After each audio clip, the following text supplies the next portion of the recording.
¿Cómo estás? Buen día. Estamos en la semana número 4, chicos. Semana número 4.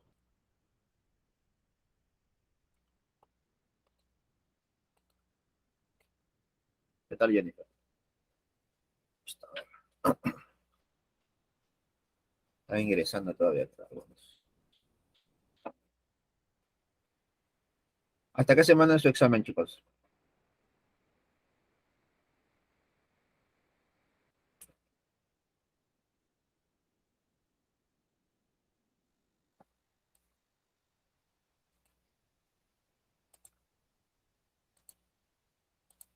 5, creo. ¿Cómo que 5, creo?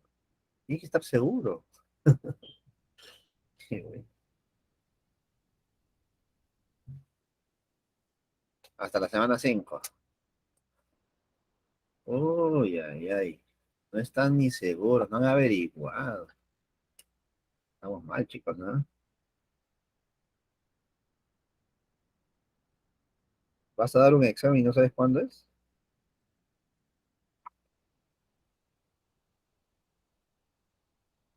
Averigüen bien, por favor, averigüen bien. Ya me pusieron en duda. No sé si es 4 o 5 ya. Tal vez es 6. O tal vez ya fue el examen ya este domingo. ¿Y cuántos han dado ustedes?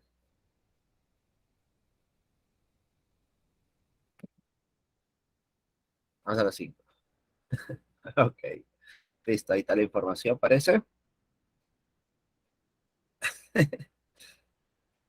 El examen es el 12.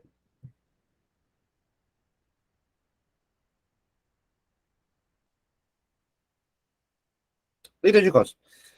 Semana número 4, tema del día de hoy, movimiento de dos dimensiones. ¿Qué vamos a ver dentro de este movimiento en dos dimensiones? Vamos a ver el movimiento parabólico. Bueno, tiene que ser movimiento parabólico de caída libre. Es lo que nosotros vamos a analizar. Y movimiento circular. ¿Listo? Movimiento circular. El movimiento parabólico es el más sencillo de todos, ya que corresponde a dos movimientos ya conocidos.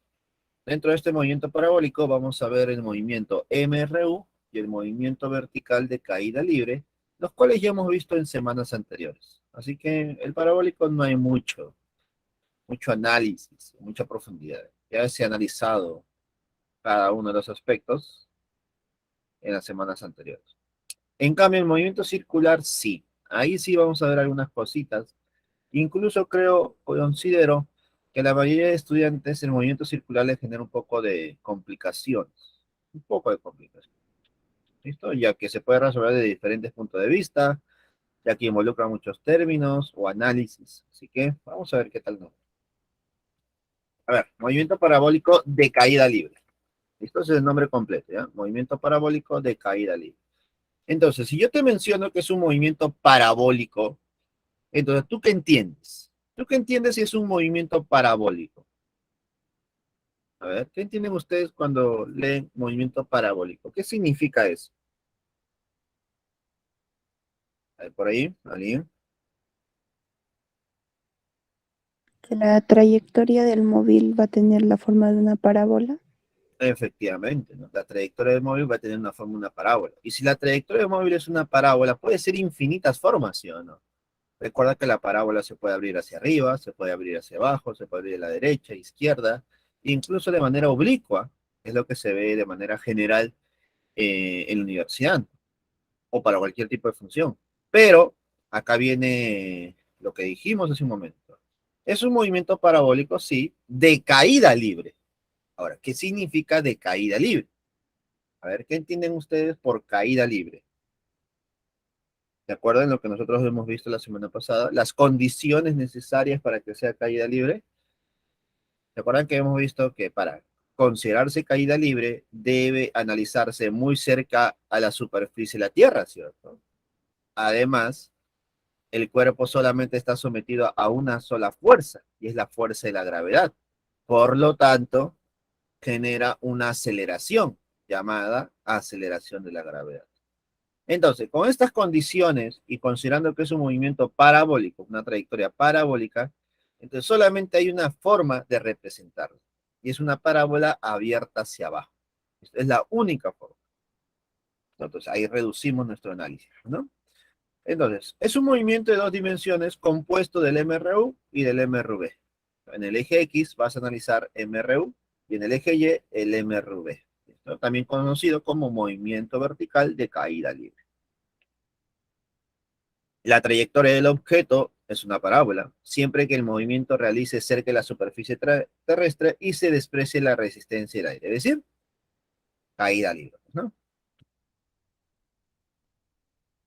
Por ejemplo, acá tenemos a nuestro amigo Cueva, que va a lanzar un penal, pues, ¿no? Ahí está. ¿Quién no se acuerda el penal? Va a tirar un penal, a la pelota, y para generar ese tipo de movimiento parabólico, va a patear la pelota generando un ángulo de inclinación respecto a la horizontal, llamado ángulo de tiro, ángulo de lanzamiento también, ¿no? Entonces ahí tenemos el ángulo de tiro y el ángulo de lanzamiento.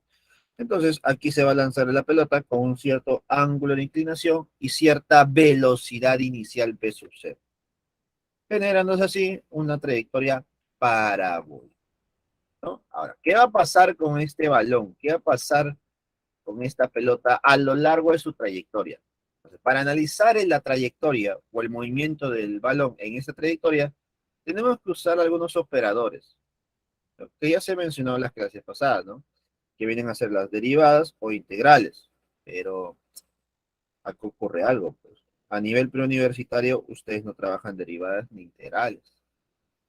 Entonces, para evitar el análisis respecto a esos operadores, lo que se hace es descomponer el movimiento. Vamos a descomponer el movimiento en dos para tratar de que sea más sencillo. ¿Listo? Es decir, yo puedo analizar de manera directa, sí, pero tendría que usar derivadas e integrales. Para evitar usar eso, se hace un pequeño artificio, ¿no? Que analiza por separado el movimiento. Para analizarlo por separado, lo que tengo que hacer es una descomposición rectangular. Tengo que hacer una descomposición rectangular. ¿Qué significa eso, profesor? Me parece que lo he escuchado en la semana número 2. Efectivamente, en la semana número 2 nosotros hemos visto descomposiciones rectangulares.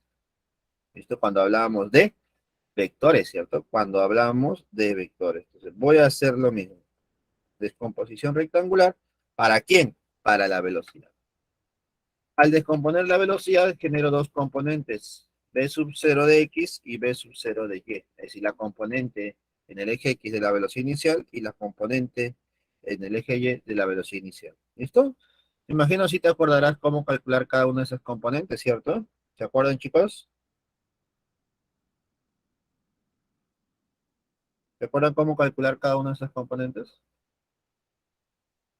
A ver, ¿quién se acuerda? A ver, ¿cómo se calcula la componente horizontal? A ver, a la hora de descomponer. Obviamente la parte analítica, pues, ¿no? Descomposición trigonométrica. ¿De acuerdo? ¿Ahí? ¿Ahí? ¿Ahí? Recordemos que para descomponer usamos las razones trigonométricas senos y cosenos, ¿no? Senos y cosenos. Coseno para la cantidad que está al costadito, coseno para la cantidad que está al costadito, y seno para la otra, ¿no? Seno para la otra. ¿Listo, chicos? Ahora, vamos a empezar a analizar qué pasa con esas componentes mientras el cuerpo está subiendo y está bajando. Y me voy a dar cuenta que cuando el cuerpo está subiendo, la componente horizontal, la componente horizontal no va a cambiar, no va a cambiar, se va a mantener constante. ¿Y por qué, profesor, la componente horizontal se mantiene constante? A ver, díganme ustedes, ¿por qué la componente horizontal se mantiene constante? A ver, analicen esa parte. ¿Por qué la componente horizontal se mantiene constante, chicos? A ver, ¿alguien por ahí? Leo su respuesta, chicos.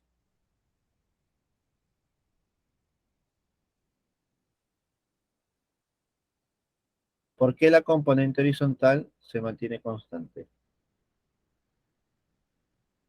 ¿Nadie? Vamos a preguntar eso en el examen, ¿no? ¿Alguien? En el examen va a venir eso. Así que, a ver, ¿quién me dice? Equivóquense, a ver, equivóquense, vamos. Como digo, no importa si se equivocan acá, la idea es corregirlo, para que no se equivoquen en el examen. A ver, ¿alguien por ahí? ¿Nadie?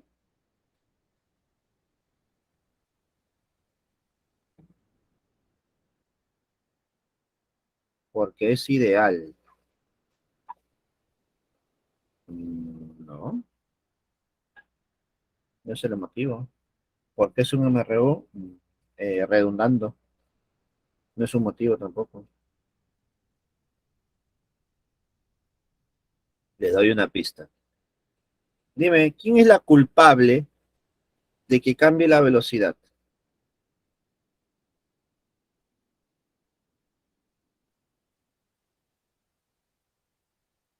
¿Quién es la culpable de que la velocidad cambie?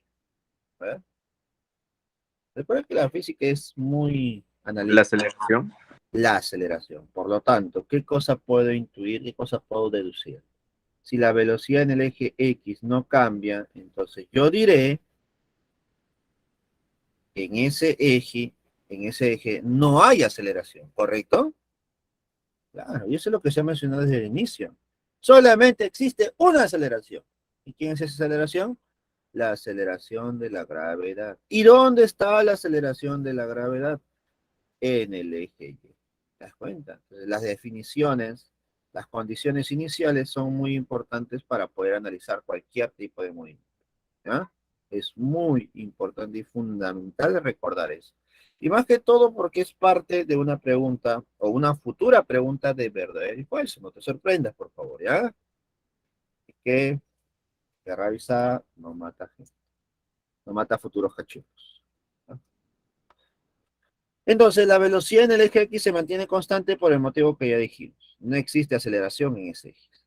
En ese eje no hay aceleración. Por lo tanto, siempre será constante.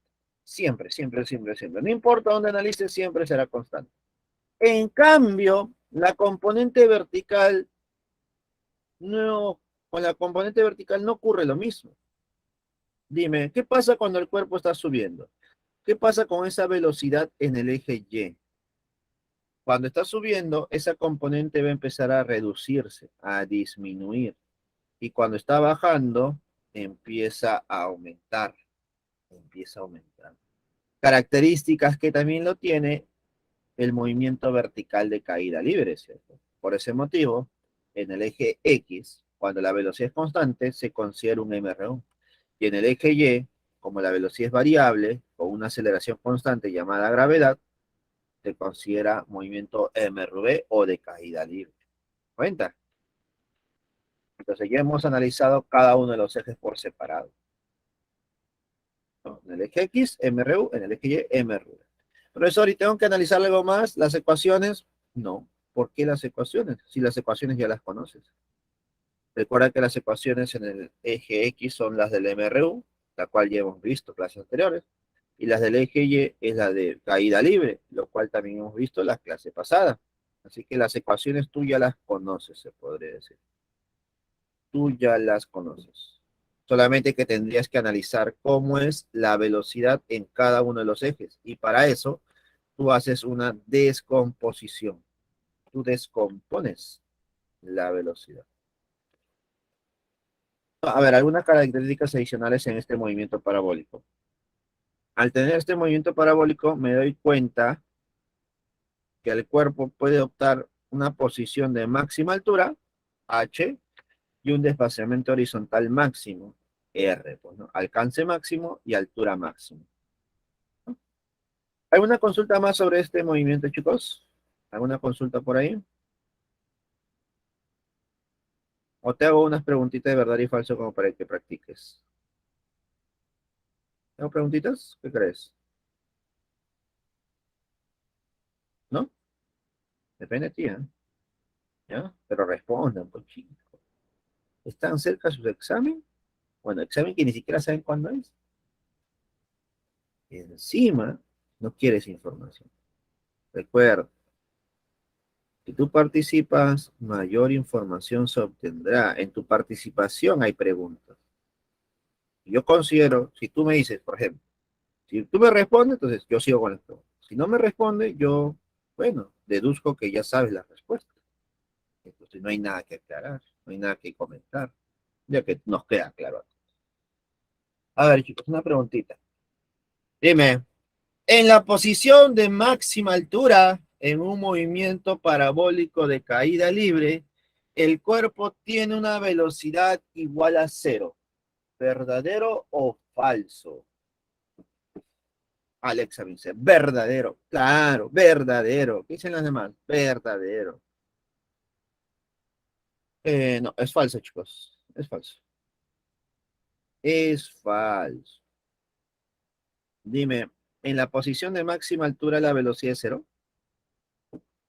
Profesor, ahí dice la velocidad cero. Un momentito. ¿La velocidad de cero o la componente vertical de la velocidad de cero? Ah, solamente la componente vertical. Entonces, ¿sería verdadero o falso?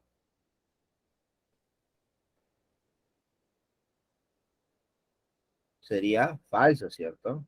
Recuerda, por favor, en ningún lugar de un movimiento parabólico la velocidad es cero. Jamás. La velocidad será cero en un movimiento parabólico. Jamás de los jamases, ¿correcto? Jamás de los jamases la velocidad cero en un movimiento parabólico. Profesor, entonces, qué significa o qué ocurre en la posición de máxima altura? En la posición de máxima altura, chicos, la velocidad no es cero, pero es la mínima posible, ¿correcto? En la posición de máxima altura, la velocidad es mínima, la mínima posible, la menor de todas. Y mientras más abajo esté el cuerpo, su velocidad será cada vez mayor. ¿Me dejo entender? Arriba es mínimo, abajo será máximo. ¿Correcto? ¿Queda claro, chicos? No se vayan a confundir, ¿ah? Esa pregunta es clásica. Así que tener en cuenta. Listo. Continuemos. Ecuaciones de movimiento parabólico, solamente para recordar. Acá están, mira.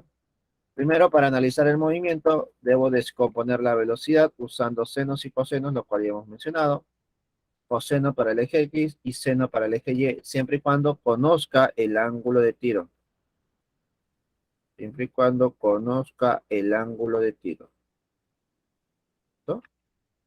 Ahí están las ecuaciones en cada uno de los ejes. En el MRU tenemos esa ecuación lineal. En el MRB tenemos la ecuación de la velocidad y la ecuación cuadrática de la posición.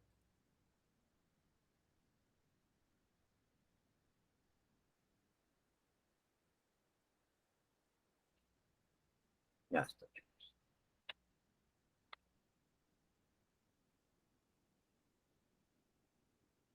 Ecuación de la velocidad en función de la posición. También era otra ecuación que solamente se cumple para el eje Y, chicos, ¿ya? Este es para el eje Y. Listo, tal como hemos visto la semana pasada, pues, ¿no? En el eje Y habían tres ecuaciones, la ecuación de la velocidad final, la ecuación de la posición y la ecuación de la velocidad al cuadrado. ¿Listo? Y ahora algo que he preguntado hace un momento. ¿Cómo era la velocidad en la posición de máxima altura? Mínima. Y acá está la explicación y el porqué. Siempre que te pregunten de la velocidad del cuerpo en un punto, tú tienes que analizar o considerar dos valores. Debo considerar el valor horizontal y debo considerar el valor vertical. Las dos componentes. En cualquier momento debes considerar las dos componentes, ¿correcto? Profesor, y si ya tengo las dos componentes, ¿qué debo hacer con esas dos componentes? Calcular la resultante, aplicando Pitágoras. Aplicando Pitágoras, calculas la velocidad total. ¿Listo? Aplicando Pitágoras, calculas la velocidad total del cuerpo. Por ejemplo, ¿qué pasaría si la velocidad o la componente de la velocidad en el eje X es 6 y en el eje Y es 8? Yo te pregunto, 6 y 8, ¿cuánto será la velocidad del cuerpo? ¿Cuánto será la velocidad total? ¿Eh? Si las componentes valen 6 y 8. Aplicando Pitágoras, Sería 10, ¿cierto, Kiara? Efectivamente. Muy bien. Esto sería 10. Está aplicando Pitágoras nada más. Profesor, pero son conocidos. Bueno, mejor para ti. Si es conocido, mejor para ti. ¿Listo? Siempre debes considerar eso, las dos componentes. ¿Qué más? ¿Puedo calcular la altura máxima? Sí, puedo calcular la altura máxima. ¿A qué altura llega el cuerpo? Pero recuerda, por favor, esta altura máxima es cuando el movimiento es parabólico completo, como se le dice, ¿no? Sube y baja. Es decir, un movimiento completo que regresa al mismo nivel de lanzamiento. ¿Listo? No vayas a considerar que para cualquier movimiento, ¿no? Movimiento parabólico completo.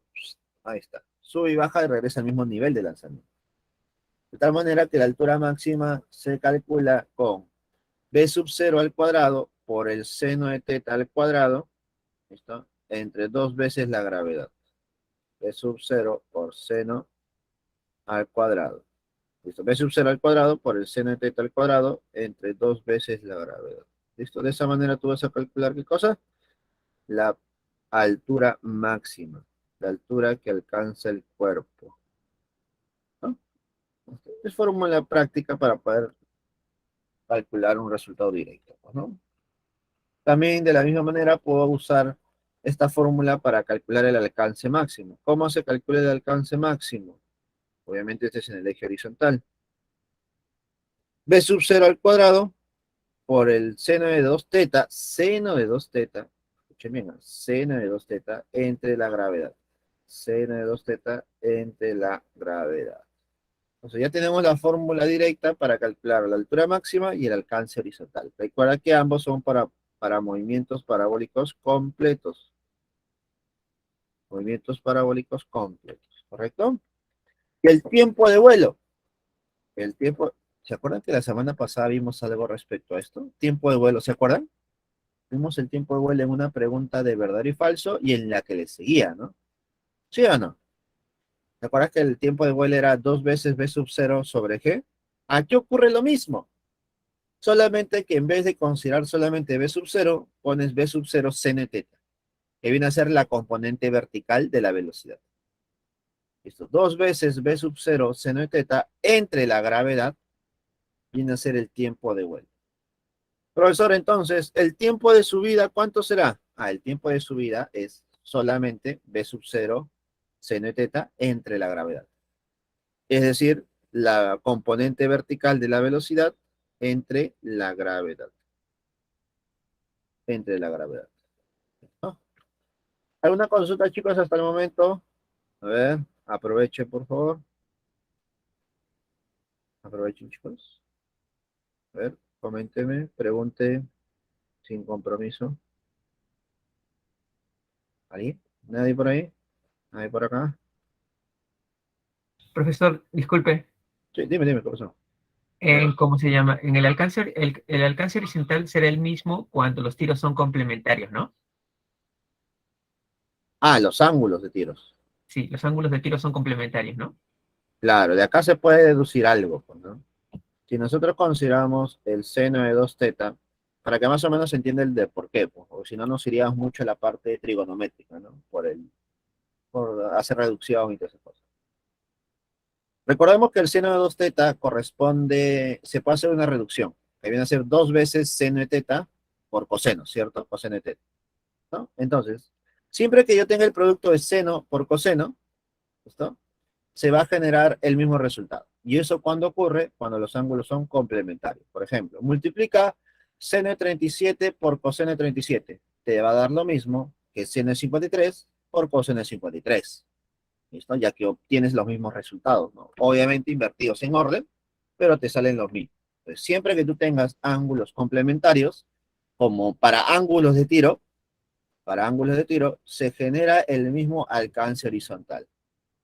Profesor, ¿eso qué significa? Significa que si yo lanzo una bala, o un cañón de bala, o una piedra, o una pelota con un ángulo de 37 grados, con cierta rapidez, alcanza 100 metros de largo. Y si lanzo con 53, con la misma rapidez, escucha bien, con la misma rapidez, con 53 grados, alcanzará también el mismo alcance, es decir, 100 metros. siempre que sean complementarios, considerando que se lanzan con la misma rapidez. Eso es fundamental, ¿ah? Eso es fundamental. La misma rapidez y ángulos complementarios generan el mismo alcance. Gracias. Listo. Y ahí complementamos con algo más, de que mencionaste. ¿Te das cuenta cómo una pregunta genera algunas cositas? Ahí generamos algo más. Ahí está. Si para ángulos complementarios genera el mismo alcance, y eso es por el seno, dime, ¿para qué valor el seno será máximo? 45 grados. Para 45 grados. Por lo tanto, ¿ah? No. Ah, ya, disculpe, ya. Te estás enfocando en el seno de 2 tetas, ¿cierto? Si consideramos seno de 2 tetas, ¿para qué ángulo el seno de 2 tetas? Esa sería la pregunta más exacta. ¿Para qué ángulo el seno de 2 tetas sería máximo? Para el ángulo de 45 grados. ¿Listo? Básicamente lo que quiero decir es, para generar el alcance máximo de todos, para asegurarme de que el proyectil llegue lo más lejos posible, yo debo lanzar con un ángulo de 45 grados. Y eso en la fórmula que genera, que 45 por 2 sea 90, seno de 90 sea 1. ¿Te das cuenta? Entonces, generamos que esta expresión tome su máximo valor. Ahora, ¿por qué es importante eso, chicos? Recuerden que en los exámenes pueden haber situaciones contextualizadas. Entonces, tú tienes que asegurarte de conocer situaciones donde se cumplan esas cosas. Por ejemplo, ¿en qué movimiento tú tienes que asegurar que el proyectil llegue lo más lejos posible? ¿En qué tipo de movimientos? A ver, si yo te pongo a analizar, a ver, ¿qué me dirías tú? ¿En qué tipo de movimiento, en qué situación nos debemos asegurar de que el proyectil llegue lo más lejos posible? Obviamente de manera inclinada, pues, ¿no?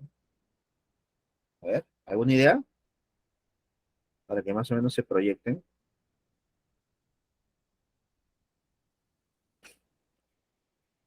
Nada, ninguna. ¿Te das cuenta cómo es el contextualizado? Te hace pensar. Entonces, ¿dónde o en qué movimiento, en qué situación necesitamos que el proyectil llegue lo más lejos posible? Por ejemplo, en el lanzamiento de bala, en el lanzamiento de martillo, lanzamiento de jabalina, en el salto triple, ¿o me equivoco? ¿Sí o no? Pues en ese tipo de movimientos, para asegurarnos de que el cuerpo llegue lo más lejos posible, el ángulo debe ser de 45 grados. Y aunque no lo creas, ese es el fundamento por el cual esos deportistas trabajan para lograr ese ángulo, o cercanos a ello, considerando también la resistencia al aire y todas esas cositas. Ellos consideran todas esas cositas, detalles pequeños en su entrenamiento, obviamente no enfocado en la parte física, sino ya en las conclusiones ya dadas, pues, ¿no? Tengan en cuenta eso para un futuro problema contextualizado, ¿ya? Continuamos, chicos. Ahora sí, vamos al movimiento circular. Movimiento parabólico ya se estudió. Ahora nos toca el movimiento circular, donde hay bastante información. Es un movimiento que se describe en 2 dimensiones, siendo la trayectoria del móvil una circunferencia. Listo, ahí tenemos la trayectoria del móvil, una circunferencia. Ahí tenemos un móvil cualquiera, puede ser un auto, en un óvalo, donde la trayectoria tiene un radio R, el radio de la circunferencia formada, y nosotros vamos a analizar el movimiento de este cuerpo, no en 2 dimensiones, que sería lo correcto, ¿no? Sería lo que estaríamos habituados a hacer. Pero si yo analizo en 2 dimensiones, uso las coordenadas X y Y, lo que voy a hacer es complicar más el movimiento, porque voy a generar ecuaciones cuadráticas en cada eje, y eso yo no quiero. Esto no deseo eso. Entonces, para evitar hacer un análisis más complejo, lo que voy a hacer es cambiar de sistema. Voy a usar un sistema de coordenadas polares. Voy a usar coordenadas polares. Y las coordenadas polares necesitan de 2 valores. Primer valor, un ángulo. Segundo valor, un radio vector. Un radio vector. Como una posición vectorial radial. ¿Listo? Lo bonito es que esta posición vectorial radial prácticamente toma el mismo valor en cualquier lugar, ya que es una trayectoria circular. Bien, entonces, el radio siempre será el mismo. Entonces, me olvido del radio y me enfoco solamente en el ángulo. Usando el ángulo, tenemos aquí nuestra posición angular inicial. Entonces, en base a este ángulo, nosotros encontramos la posición.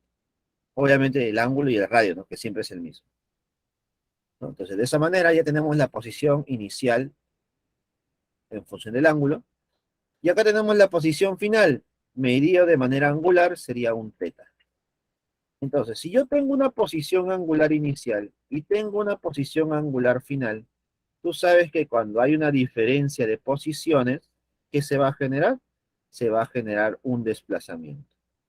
Entonces, al generarse una diferencia de posiciones, genero un desplazamiento angular. Y todo desplazamiento en física está relacionado a una velocidad, siempre y cuando se mida respecto al tiempo. Si yo analizo desplazamiento respecto al tiempo, se llama velocidad. Entonces, este desplazamiento angular, que es el cambio de posición angular, teta final menos teta inicial, genera una velocidad angular una velocidad angular del movimiento. Ahora, algo más, que pocas veces se analiza, vamos a tocarlo igual. No solamente existe un desplazamiento angular, sino también un desplazamiento lineal, esto en base a la longitud recorrida. Pues hay una relación entre ese desplazamiento angular y ese desplazamiento longitudinal o desplazamiento lineal, ¿listo? Que genera este auto. Y la relación es la siguiente. El delta de S, que viene a ser el recorrido, vamos a ser exactos, ¿ya? Ese recorrido, el recorrido del cuerpo es igual a el radio, ¿por quién? Por el desplazamiento angular o por el ángulo barrido. ¿Listo? El recorrido es igual a radio por el ángulo barrido. ¿Listo? Eso se demuestra con los conocimientos que tú tienes de qué? De trigonometría, ¿no?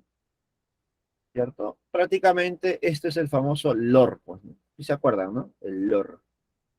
¿No? Longitud es igual a teta por R. Lo mismo, chicos. Lo mismo, solamente usando ya términos un poquito más físicos, ¿no? Más físicos y no tanto matemáticos. ¿Correcto, chicos? ¿Alguna consulta hasta ahí?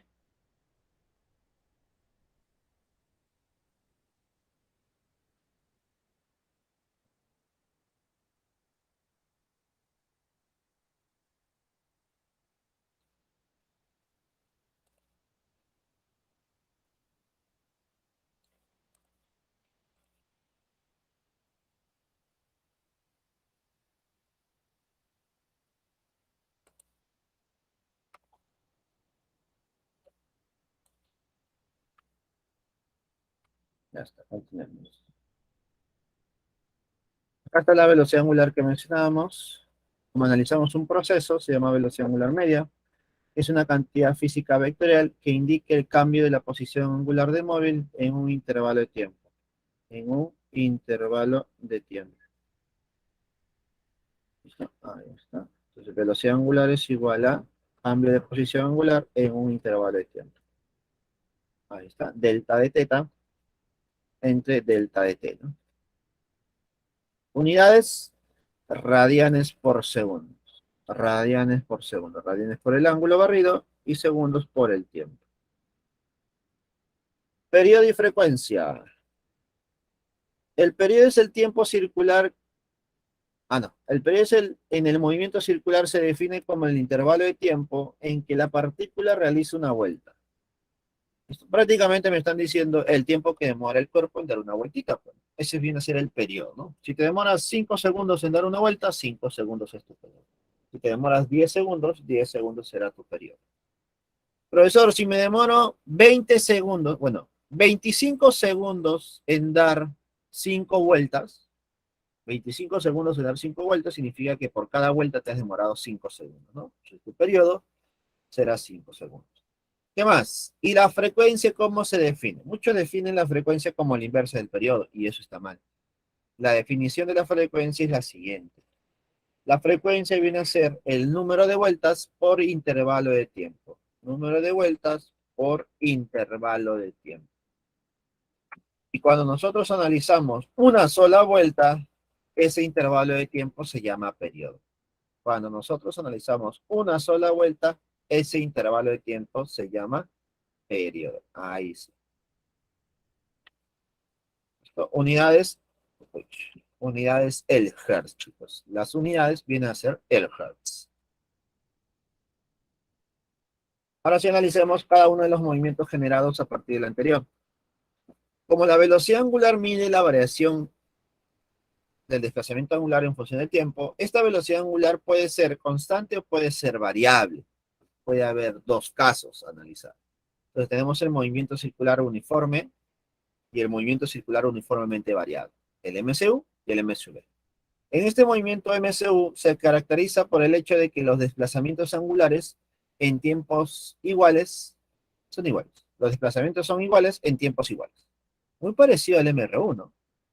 ¿Te acuerdas que en el MRU a tiempos iguales los desplazamientos eran iguales? Aquí ocurre lo mismo. A tiempos iguales los desplazamientos angulares, los ángulos barridos son iguales. La condición necesaria para que se genere el MCU es una velocidad angular constante. La velocidad angular debe ser constante, chicos. Ahí está. Entonces, como la velocidad angular es constante, siempre que transcurre el mismo tiempo, generará el mismo ángulo barrido. Siempre. Siempre tendrá el mismo ángulo barrido. ¿Está? Otra manera de calcular la velocidad angular es en función del periodo. O tal vez la frecuencia, ¿no? Ya que tienen una relación entre ellas. Entonces, la velocidad angular para un MCU se puede calcular como 2pi sobre el periodo. 2pi sobre el periodo, chicos. 2pi sobre el periodo. Es decir, si consideramos solamente la magnitud y no la parte vectorial, a esto también se le conoce como rapidez angular. Así que suele ocurrir que se menciona de la misma manera, ¿no? Velocidad angular o rapidez angular. ¿Listo? Solamente que la velocidad angular es la parte vectorial y la rapidez angular solamente es el valor. ¿Listo? Ténganse en cuenta eso, por favor, ¿ya? Pero se suele cometer ese error siempre, ¿no? Ecuaciones del MCU, creo que al ser similares al MRU, tienen la misma forma, ¿no? La primera ecuación, ecuación de la posición angular. La posición angular final es igual a posición angular inicial más velocidad angular por el intervalo de tiempo. Por el intervalo de tiempo, que es tiempo final menos tiempo inicial. Listo, ahí está. Observaciones. ¿Qué pasaría si el tiempo inicial es 0? Ya hemos visto que desaparece de la ecuación y tendríamos teta final es igual a teta inicial más velocidad angular por el tiempo transcurrido. ¿Y qué pasaría si el ángulo inicial también es 0? Es decir, parte del origen. Prácticamente. Entonces tendríamos que el ángulo barrido viene a ser igual a omega por t, velocidad angular por el tiempo, que es lo que la mayoría hace, ¿no? Considera que el movimiento comienza en la posición inicial, teta sub 0, y simplemente calcula el ángulo barrido.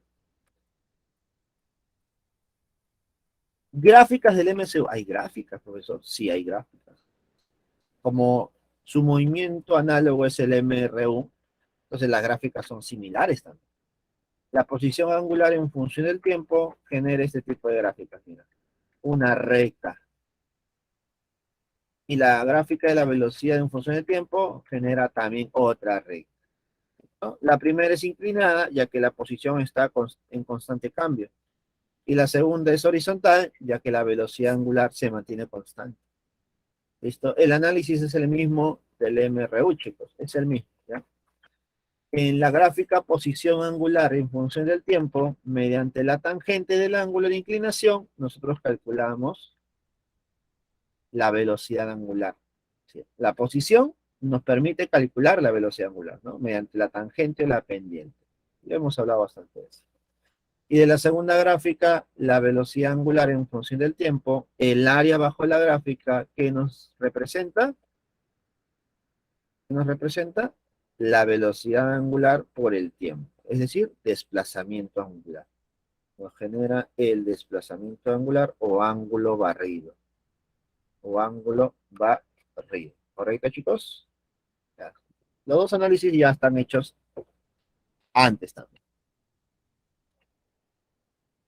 Velocidad tangencial. ¿Qué es la velocidad tangencial? Indica la rapidez y dirección del movimiento de la partícula en cada punto de la circunferencia. Se representa por un vector tangente en cada punto. Se representa con un vector tangente en cada punto de la circunferencia.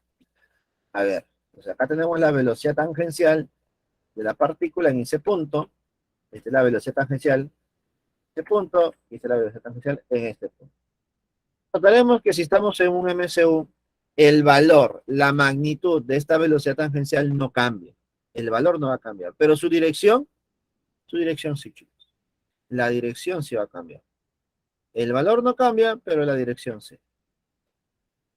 Ahí está. Obviamente la velocidad angular también es constante ya que estamos en un MCU. ¿Y qué se va a cumplir, chicos? Se va a cumplir lo siguiente. Se va a cumplir que esta velocidad tangencial siempre tendrá el mismo valor. El mismo valor. No te digo que es el mismo valor, disculpa, no te digo que la velocidad tangencial sea constante, no. Su valor es constante. Es decir, la rapidez tangencial es constante. ¿Y cómo podemos calcular esa rapidez tangencial? El valor de la velocidad tangencial como 2pi por r entre periodo. 2pi por r entre periodo. Y ahí creo que deduces algo, ¿no? ¿Qué cosa es 2pi sobre periodo, chicos? A ver, coméntenme. ¿Qué cosa es 2pi sobre periodo? Frecuencia. No, 2pi sobre periodo. 2pi sobre periodo.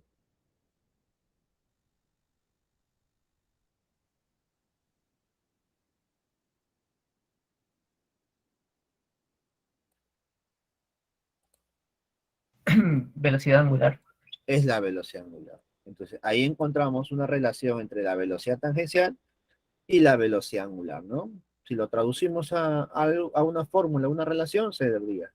La velocidad tangencial es igual a velocidad angular por el radio de giro, ¿cierto? Entonces, ahí tenemos una relación. Listo, chicos. Entonces, ya tenemos definida la relación final entre la angular y la tangencial también. ¿Listo? La cual está por ahí. Conclusión final. Existe una relación entre esas dos velocidades, o rapideces, si hablamos de magnitudes, ¿no? Que es lo correcto. Ahora, ese es cuando es un MCU, ¿cierto? Cuando es un MCU. Pero ¿qué pasa cuando es un MSV? En un MSV la velocidad angular no es constante. No es constante. En un MSV la velocidad angular es variable, cambia. Entonces, para generarse ese cambio de la velocidad angular, obligatoriamente debe haber un tipo de aceleración. Entonces, la aceleración culpable de este cambio de la velocidad es la aceleración angular. Y vamos a hablar de una aceleración angular media, ya que recordemos, nosotros analizamos un proceso, ¿sí? Desde un punto inicial a un punto final, ¿no? Entonces, en un proceso, la aceleración angular media se calcula como el cambio de la velocidad por unidad de tiempo. Cambio de la velocidad angular por unidad de tiempo. Y eso se define como delta de U, delta de omega entre delta de T. Entonces, ya tenemos la aceleración angular, la cual da inicio a un nuevo movimiento llamado MSV. Unidades de la aceleración angular, radianes por segundos al cuadrado. Radianes por segundos al cuadrado. Ahí está. Radianes por segundos al cuadrado. ¿Correcto, chicos? Ahí está. Acá tenemos. Movimiento circular uniformemente variado, MSV, se caracteriza por el hecho de que una partícula realiza cambios de velocidades angulares en intervalos de tiempos iguales. La condición necesaria para que una partícula tenga MSV es que la aceleración angular, ¿cómo debe ser? Debe ser constante. la aceleración angular en un m sub v es constante. Por este motivo, este movimiento es muy, pero muy parecido al m sub v. Disculpa, claro, m sub v. MRV, disculpa, al MRV, ya me estoy confundiendo. Al MRV. Listo, movimiento que ya hemos visto clases anteriores, ¿no? Entonces, son movimientos muy parecidos y lo notarás en las ecuaciones y en las gráficas también. Observación. La partícula también realiza cambios de rapideces tangenciales en intervalos de tiempos iguales. Las mismas características del MRV. A ver, para que lo notes. Acá tenemos cómo la rapidez tangencial está cambiando constantemente. En el mismo intervalo de tiempo generan los mismos cambios, ¿no? En un delta de t cambió en v, aumentó en v. En otro delta de t aumentó en otro v. Entonces, constantemente va a estar aumentando siempre el mismo valor en el mismo intervalo de tiempo. Eso es lo que genera una aceleración angular constante. Ecuaciones del m sub v. Primera ecuación. La velocidad angular final es igual a velocidad angular inicial más aceleración angular por delta de t. Por delta de t. No te olvides que ese delta de t viene a ser el tiempo final menos tiempo inicial. Pues, ¿no? Delta de t es variación de tiempo. La otra ecuación, posición angular en función del tiempo. Posición angular final es igual a posición angular inicial más velocidad angular inicial por delta de t más un medio de alfa por delta de t al cuadrado. ¿No? Si se dan cuenta, estas dos ecuaciones son muy parecidas al MRV. Muy, pero muy parecidas, chicos. Muy parecidas. Hay que tener en cuenta eso. No es que tengas dos ecuaciones más para aprender. Si tú te acuerdas muy bien el MRV, simplemente cambias los valores. En vez de colocar velocidad V, colocas velocidad omega o W. En vez de colocar X o Y, colocas teta. Nada más. Y obviamente, en vez de colocar A de aceleración lineal, colocas alfa de aceleración angular. Ahí están las dos ecuaciones. También se genera las ecuaciones reducidas, pues, ¿no? Si nosotros ya conocemos el tiempo t sub 0 igual a 0, se reducen las ecuaciones a esta expresión, ¿no? Omega y teta. Omega es igual a omega sub 0 más alfa por t, y teta es igual a teta sub 0 más omega sub 0 por t más un medio de alfa por t cuadrado. Las ecuaciones reducidas siempre y cuando el tiempo inicial de movimiento sea 0. Y en base a estas dos ecuaciones, no te olvides que podríamos generar una más. La siguiente, que es velocidad angular al final al cuadrado. Velocidad angular final al cuadrado.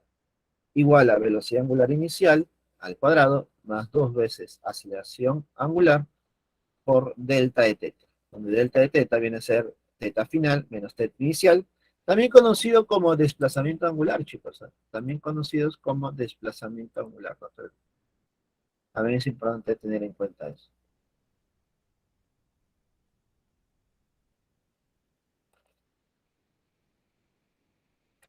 ¿Listo? ¿Alguna consulta ahí, chicos? A ver, coméntame, por favor, ¿alguna consulta?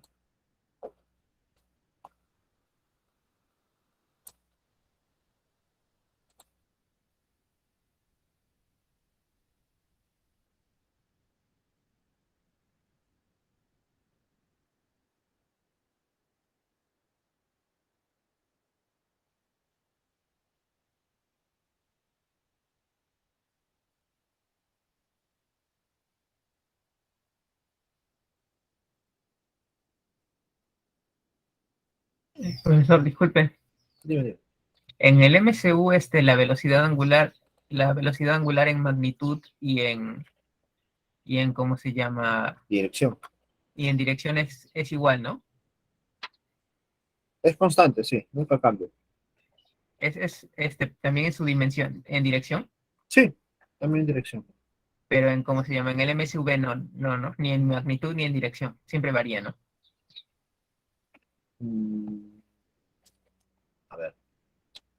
¿Cómo te explico? En el MSV, si lo graficamos de manera vectorial, Ujú. puede llegar a cambiar. Para que más o menos nos ubiquemos. ¿Cómo se define la dirección en un movimiento circular general? ¿Ya? Movimiento circular. Es usando la regla de la mano derecha. ¿No? Más o menos, a ver si me ven. Capaz lo ven invertido tal vez la mano. ¿Listo? Tú pones tu mano como si fuera un like, así. ¿No? Y los 4 deditos te indican cómo está girando el cuerpo. Si está girando en sentido antihorario, lo colocas de esta forma. Y te vas a dar cuenta que el dedo gordito apunta hacia arriba. ¿Qué significa ese dedo gordito? La dirección de la velocidad angular. ¿Correcto? Es decir, que siempre que esté girando en sentido antihorario, mi dedo gordito siempre apunta hacia arriba. Por lo tanto, la dirección es ese dedo gordito. ¿Qué ocurre en el MCU? Esta dirección jamás va a cambiar, porque el cuerpo siempre va a girar de la misma manera, ¿cierto? Entonces, no cambia la dirección ni cambia la magnitud. Ahora, ¿qué pasa en el MSV? En el MSV, cuando es acelerado, el cuerpo jamás dejará de girar en el mismo lugar, en la misma orientación. Es decir, si es un movimiento antihorario, cuando es acelerado, siempre va a girar igualito, ¿no? Antihorario, antihorario, antihorario. Por lo tanto, la dirección siempre será hacia arriba. Entonces, para un movimiento acelerado, la dirección no cambia. ¿Pero quién cambia? La magnitud. Cambia la magnitud. Siempre va a apuntar hacia arriba, pero su magnitud siempre será mayor porque está acelerándose. Es decir, el vector siempre va a crecer, crecer, crecer, pero va a crecer hacia arriba, más o menos. Profesor, En cambio, cuando... Disculpe, dime. Y así como apunta usted con el pulgar en esa misma dirección,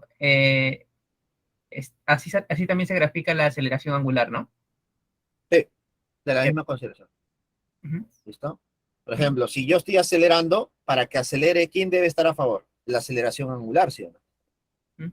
Entonces, la aceleración angular va a favor de esa velocidad.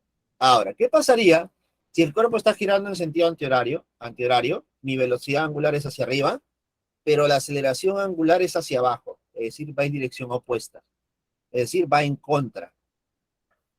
¿Qué pasa con esta velocidad angular? Empieza a reducirse, ¿sí o no?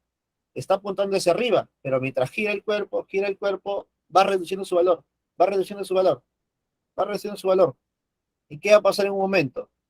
Cuando ya reduce su valor, el cuerpo va a cambiar de orientación. Ya no va a girar en sentido horario, sino anti-horario. Entonces, ahí recién cambia la dirección. ¿Te das cuenta? Entonces, ya más o menos tenemos la idea. Entonces, cuando tengas una pregunta de verdadero y falso, tienes que tener esa idea también. ¿Listo? Si me dicen un movimiento acelerado, ya sabes qué ocurre. Si es desacelerado, también sabes qué ocurre. Y si me hablan de un movimiento M sub V cualquiera, tú no puedes asegurar que no va a cambiar o que va a cambiar. ¿Listo? No puede cambiar. Claro. Ahí va a depender mucho de los términos. Gracias. Sí, eso no hay problema. Pero también hay que recalcar que pocas veces a nivel presa marco se analiza la dirección, ya que tú observarás o notarás que es un poco complejo, pues, o tedioso, o poco común. Así que pocas veces. Normalmente se enfocan más que todo en la aceleración. Si ustedes revisan, chicos, los exámenes pasados de la pre, el término aceleración angular y el término aceleración tangencial, o aceleración en general, ha sido muy usado, bastante usado. Y eso es lo que nosotros debemos enfocar más también, como prioridad. Gráficas del MSV, chicos. Acá tenemos la gráfica de la posición angular. No te olvides, ya hemos visto esta gráfica la semana pasada. ¿Listo? Cuando es un movimiento MSV, la curva es una parábola, ¿listo? Donde a partir de la tangente del ángulo de inclinación, de la recta tangente formada, se puede calcular la velocidad angular en este caso, ¿no? Tenemos dos situaciones. Ahí está, cuando es un movimiento circular acelerado o desacelerado también. Listo, los dos casos están ahí presentes, similar a lo que hemos visto ya antes. ¿Qué más? A ver, ¿qué otro tipo de gráfica se genera? Gráfica de velocidad angular en función de tiempo. Al ser la ecuación que la genera una ecuación lineal, genera una recta inclinada en este caso, donde a partir de la tangente de inclinación de esa recta, a partir de la tangente de inclinación de ese ángulo o la pendiente de esa recta, se genera ¿qué cosa? La aceleración angular. La aceleración angular. No te olvides que cuando la inclinación de la recta es a la derecha, la aceleración angular es positiva. Y si la inclinación de la recta es a la izquierda, es negativa. Ahí está.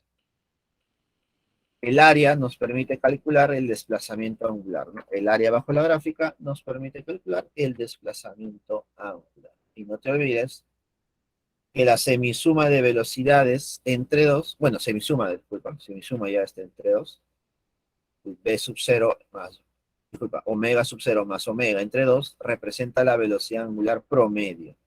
La velocidad angular promedio. Y la tercera gráfica, aceleración angular en función del tiempo. Aceleración angular en función del tiempo. Creo que esto es conocido y sencillo de analizar, ya que esta aceleración angular es constante, su valor nunca va a cambiar, entonces es una línea recta horizontal. Puede ser positivo, puede ser negativo, dependiendo del tipo de movimiento. Y mediante el área bajo la gráfica, o el área sombreada, para ser más exactos, generaría una variación de velocidad angular. Variación de la velocidad angular se obtiene mediante el área bajo la gráfica. Entonces, chicos, ahí tenemos las gráficas del M sub V, que corresponde lo mismo que la del MRV. Es el mismo análisis. Aquí viene lo más interesante. Aceleración centrípeta y aceleración tangencial. En general, todo cuerpo que describe una trayectoria curva en general, la parabólica también tiene estas dos. Experimenta una aceleración dirigida a su centro, llamada aceleración centrípeta, y una aceleración paralela a la velocidad tangencial, llamada aceleración tangencial. ¿Está? Gráficamente tendríamos lo siguiente. Ahí está. Dirigida hacia el centro de la trayectoria, aceleración centrípeta, y de manera tangencial o paralela a la velocidad tangencial, la aceleración tangencial. ¿Listo? No te olvides que estas dos siempre forman 90 grados. 90 grados. Y en base a esos 90 grados, nosotros podemos considerar o calcular una aceleración total o aceleración resultante.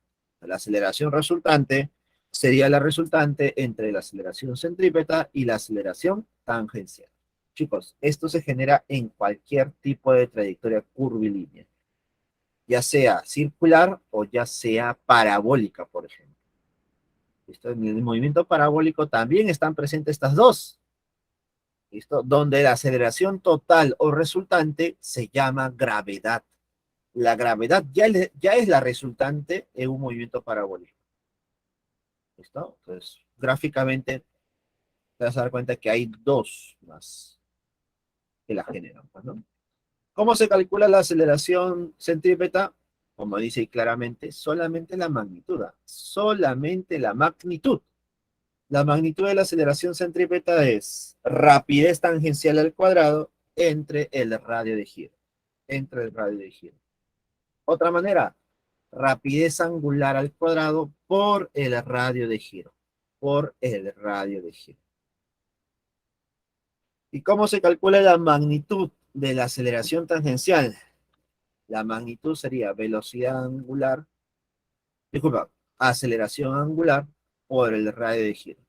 Entonces, la aceleración tangencial es igual a aceleración angular por el radio de giro. ¿Listo? Y una vez conociendo esas dos aceleraciones, puedes calcular la magnitud de la aceleración resultante, que lo calculas mediante Pitágoras, ¿no? Ya que es una resultante de dos valores perpendiculares, ¿no?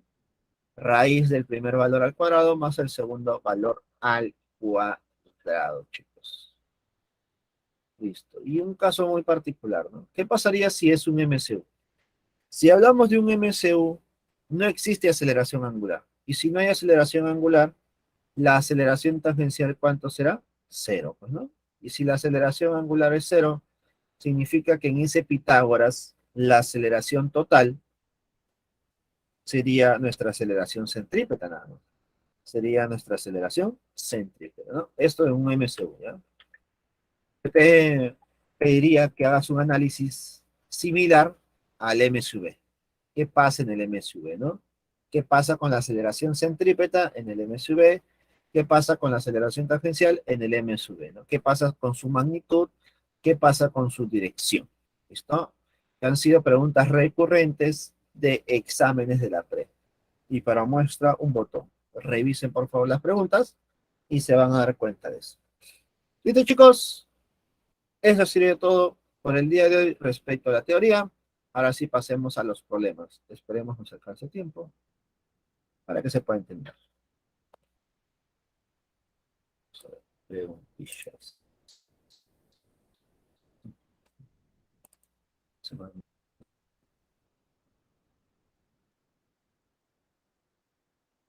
Con esto acabamos cinemática, chicos, ¿eh? Con esto ya acabamos cinemática.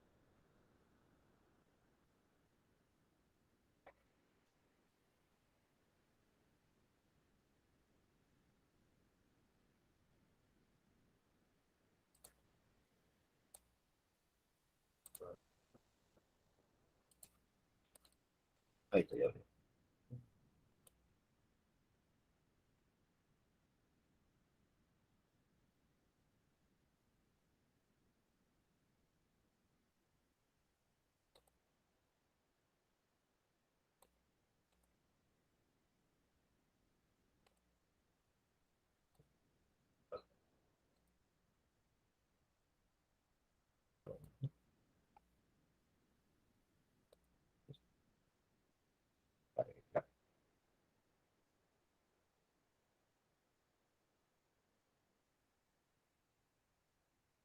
¿Saben los problemas, chicos? Sí, profesor.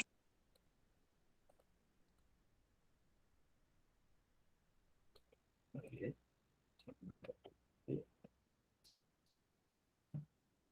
Pruebas. Problema número 1 de la semana número 4. Comenzamos con eso, mira, verdadero y falso. Está interesante.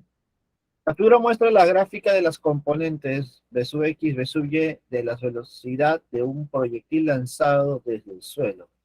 Indique la verdad o falsedad de las siguientes proposiciones. Date cuenta que me dice solamente un proyectil lanzado desde el suelo. Yo no sé si este movimiento es un movimiento parabólico de caída libre, no lo sé, pero me dan las gráficas, así que en algo me van a ayudar. Primera proposición, el ángulo de tiro es 53. ¿Cómo voy a obtener eso? A ver, vamos a ver. Observemos, ¿cómo es la componente horizontal, chicos? Es constante, ¿no? Nos damos cuenta que no importa cuánto tiempo pase, el valor siempre es el mismo. Dime, si el valor siempre es el mismo, ¿eso qué significa? Si tenemos siempre la misma velocidad horizontal, significa que es un MR1. Entonces, en el eje horizontal es un MR1. Vamos bien, pues, vamos bien. En el eje vertical, en el eje Y, ¿cuánto es la velocidad inicial del cuerpo en el eje Y? Gráficamente, notamos que su velocidad inicial es 15. Está bien, es 15, profesor. ¿Listo? Pero nos dicen que después de 1,5 segundos, ¿cuánto es su velocidad? Es cero. Es cero. ¿Listo? Mira, un datito chiquitito. Dime, si tú calculas la tangente de este ángulo, la tangente del ángulo, dime, ¿qué se obtiene a partir de la tangente del ángulo de inclinación? Se obtiene la aceleración. Yo te consulto algo. ¿Cuánto valdrá la aceleración ahí? A ver, dime, ¿cuánto valdrá la aceleración?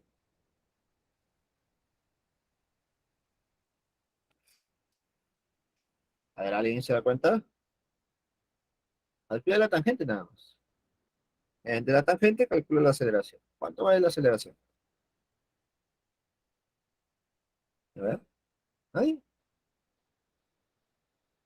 ¿Nadie como practicando? A ver, ¿cómo se calcula la tangente? Cateto opuesto sobre cateto adyacente, ¿no? Cateto opuesto 15, cateto adyacente 1,5. Dime, ¿cuánto salía la aceleración? Saldría 10. Y si te das cuenta, esta aceleración es constante, ya que el ángulo nunca va a cambiar. Siempre será el mismo para esa recta. Por lo tanto, en el eje Y tenemos una aceleración constante igual a 10. Entonces, dime, ¿puedo asegurar que es un movimiento parabólico de caída libre? Claro, profesor, cumple con las condiciones que ya hemos mencionado antes. Pero ¿cómo calcula el ángulo de tiro? El ángulo de tiro lo obtienes al inicio.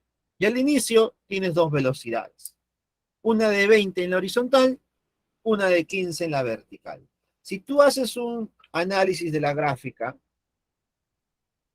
nos damos cuenta que la tangente de ese ángulo de inclinación se calcula también, no de la gráfica, sino del movimiento en sí. La tangente del ángulo de tiro sería igual a la componente en la vertical entre la componente en la horizontal, que sería 15 sobre 20. Ese es igual a 3/4. ¿Cuánto sería el ángulo de inclinación para que la tangente sea 3/4? 37 grados. No 53, sino 37 grados. Por lo tanto, la primera es falsa. Es falsa. Vamos con la proposición número 2. La altura máxima es 15.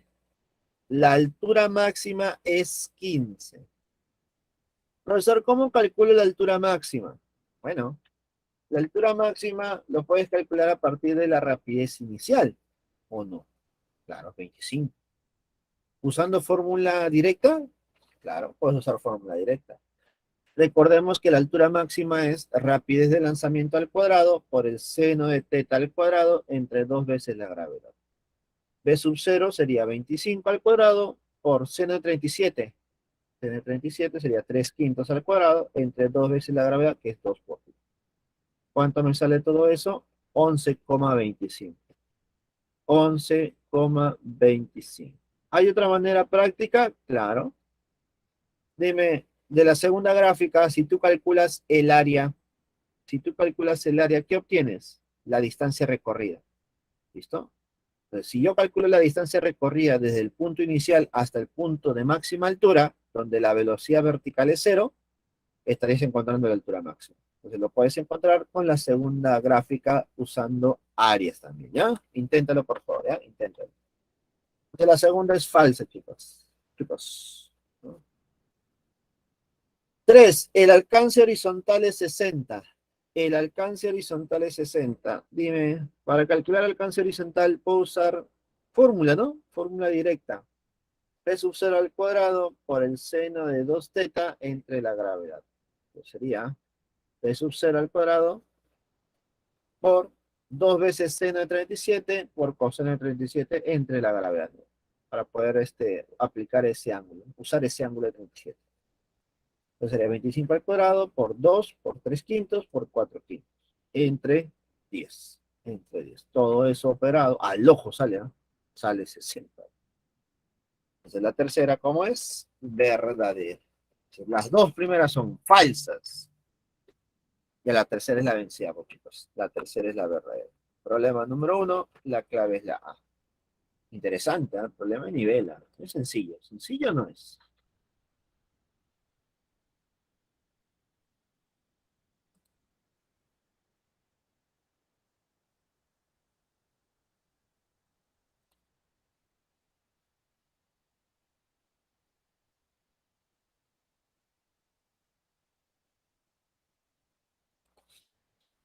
Vamos con el siguiente.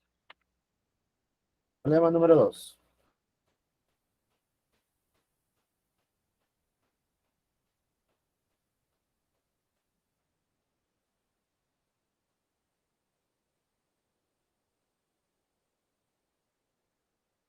Las dos ya. Vamos a ver. Se dispara un proyectil con una rapidez inicial de 5 metros por segundo. Como se muestra en la figura. Determine el tiempo que tarda en recorrer la trayectoria parabólica entre A y B. El tiempo que demora. A ver. Cuando yo tengo un movimiento parabólico, ¿qué es lo que debo hacer? Voy a cerrar la puerta. Yuriko, ¿Usted cuidado. lo cierra ya? Yuriko. Sí, sí, Amiga ajá. Yuriko.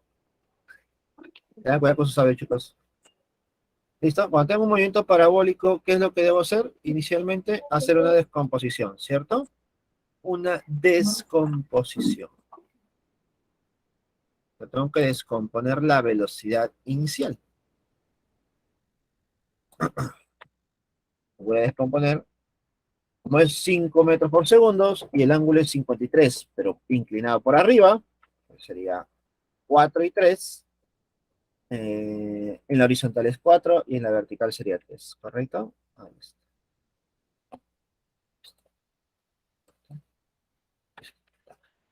Ahí tenemos las dos componentes. En la horizontal y en la vertical, ¿no? 4 y 3. Hasta. En la horizontal nosotros vamos a aprovechar su valor de 4 para analizar el eje horizontal. En el eje horizontal nos damos cuenta que la posición final es igual a la posición inicial más velocidad horizontal en el eje, la velocidad horizontal por el tiempo, ¿no? Si consideramos nuestro sistema de coordenadas de esa manera como es en la gráfica, podemos darnos cuenta que el cuerpo se encuentra en la posición inicial 0. ¿Listo? Entonces sería x igual a 0 más 4 por t, más 4 por t. ¿Está?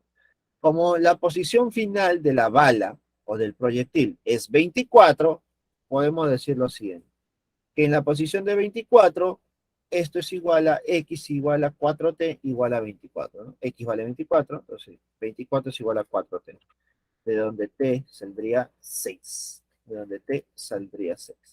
Esta pregunta ha sido directa o rápida, porque ya me dan todos los valores necesarios. La única variable es el tiempo. La única variable es el tiempo, ¿no? Problema número 2, avioncito. Muy bien. Problema 2, avión. Vamos con la...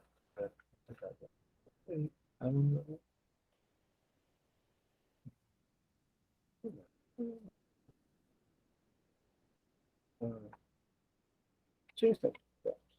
Vamos con la pregunta número 3.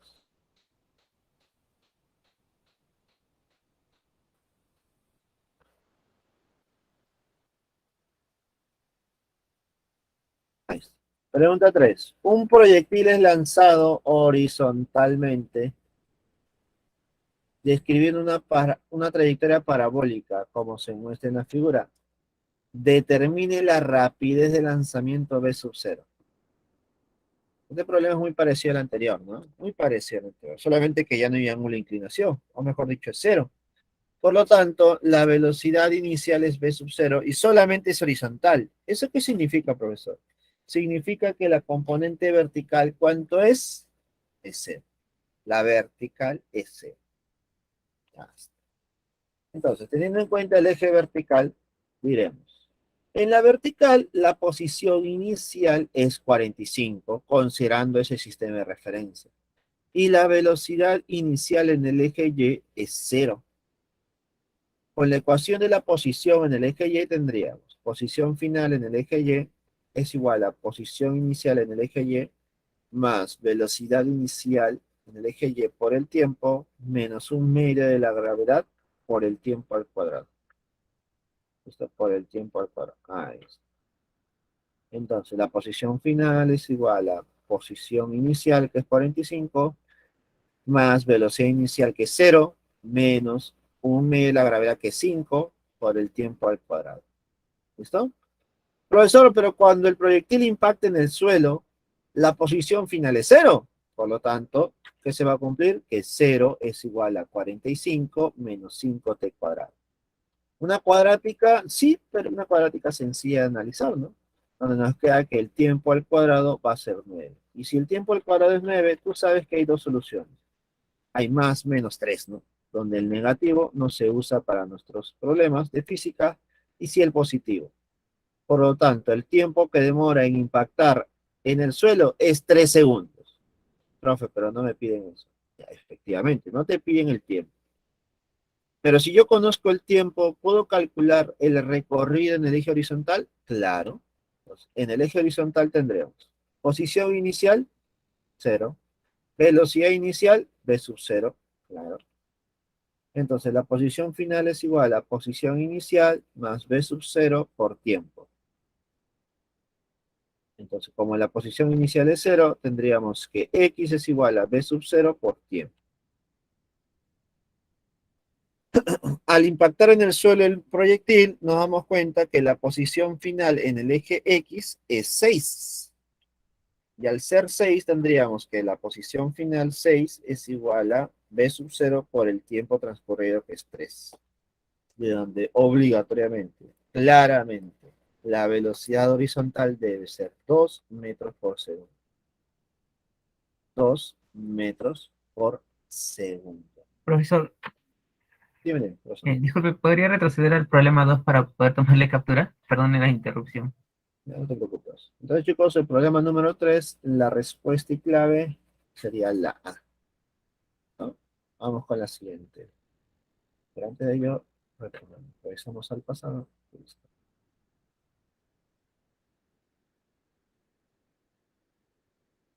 Listo, gracias. Listo, no hay problema. No hay problema. Vamos, siguiente problema. La 3. La 2 y la 3 son muy parecidos, ¿no? Solamente que en la 2 es más sencillo porque no hay ángulo de inclinación. Solamente por eso. Vamos con el problema 4. Uy, ay, ay. Cuenta que este es el mismo que el problema anterior, ¿no? Casi la misma idea. Otro, vamos. Que todos son nada. No cambiar las claves. Algo pasado, algo pasado. Problema número 4 dice lo siguiente. Desde la azotea de un edificio de altura H, se lanza horizontalmente una pelota con una rapidez de 30 metros por segundo, como muestra la figura. Determina H y la rapidez de la pelota en el instante que impacta con el piso, a 120 metros de la base. A ver, en la horizontal es claro qué es lo que ocurre, ¿no? La posición inicial es 0 y la velocidad en el eje horizontal vale 30, según datos del problema. Entonces se va a cumplir la ecuación del MRU. X es igual a 30t. Como llega al piso, podemos decir que al llegar al piso, la posición final en el eje X es 120. Entonces diremos que 120 es igual a 30t. Por lo tanto, ¿t cuánto vale? T vale 4 segundos. Entonces, el análisis en el eje X nos ha servido para calcular el tiempo. Tiempo que nosotros vamos a analizar en el eje Y para calcular la altura. Entonces, en el eje Y. La posición inicial es h, que es la que nos conozco. La velocidad inicial en el eje Y debe ser 0, porque el movimiento es horizontal al inicio. ¿Listo? Ahí está. Y se va a cumplir que la posición final es igual a posición inicial más velocidad inicial en el eje Y por el tiempo, menos un medio de la gravedad por el tiempo al cuadrado. Reemplazando los datos ya antes mencionado, tendríamos que la posición final es igual a h menos 5t cuadrado. H menos 5t cuadrado. ¿Listo? Al llegar al piso, la posición final en el eje Y es 0. Reemplazo. 0 es igual a h menos 5 por 4 al cuadrado. ¿Por qué 4, profesor? Porque es el tiempo que demoró. 4 segundos es el tiempo que demoró. Por lo tanto, h, ¿cuánto valdría? 80 metros. Valdría 80 metros.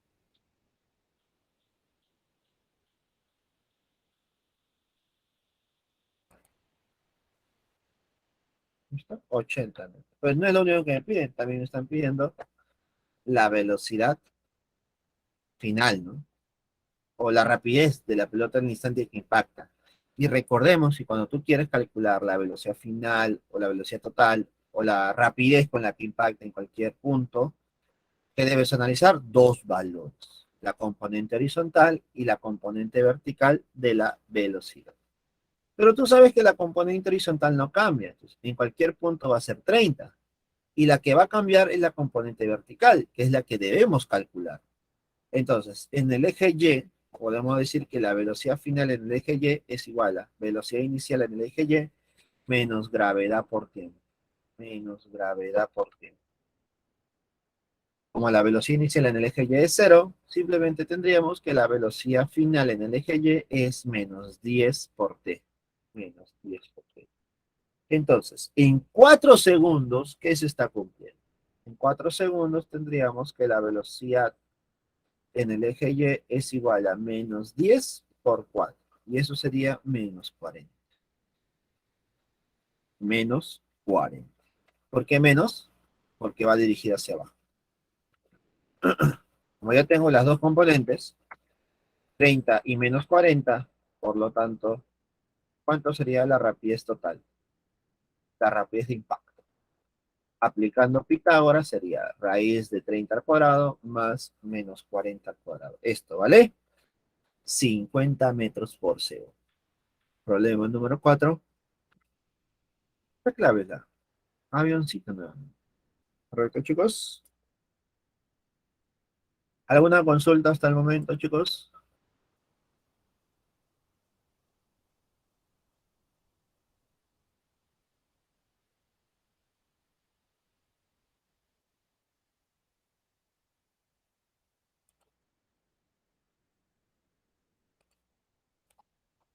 ¿Alguna consulta?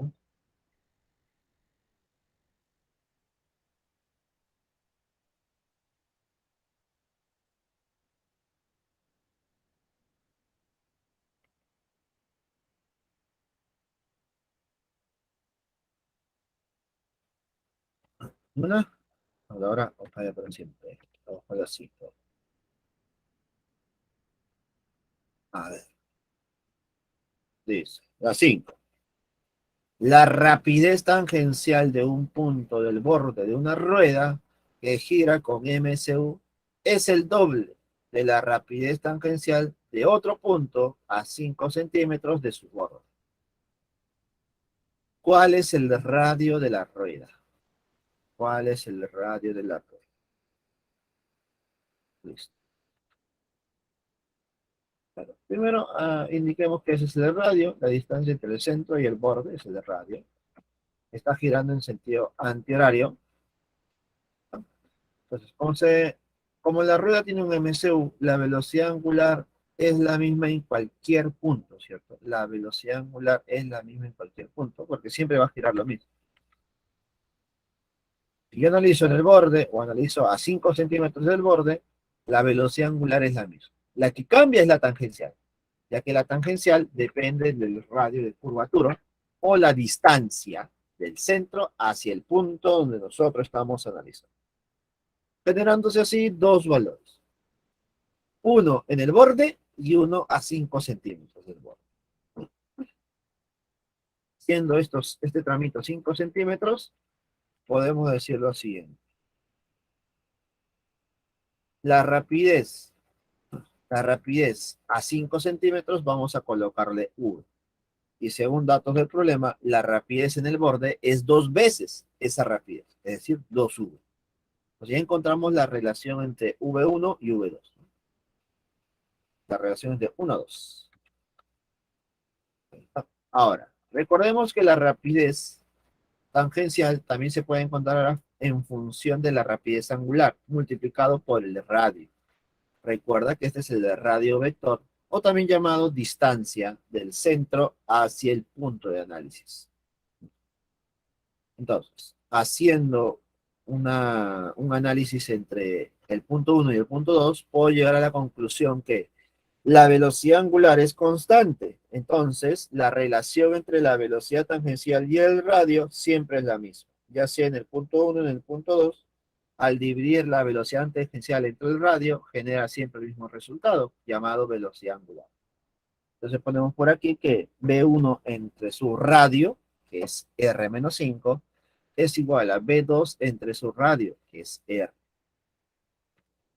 Reemplazo B1 y B2, sería V entre R-5 igual a 2 veces V entre R.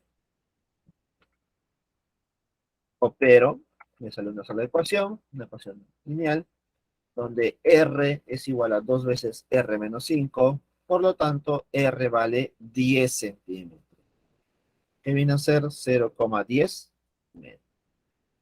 ¿Está? No te olvides, por favor, la velocidad angular puede ser la misma, pero la tangencial no, ya que depende de la distancia del centro hacia el punto de análisis. Problema número 5, la respuesta es la A. ¿Alguna consulta, chicos, de este problema? Hablen ahora.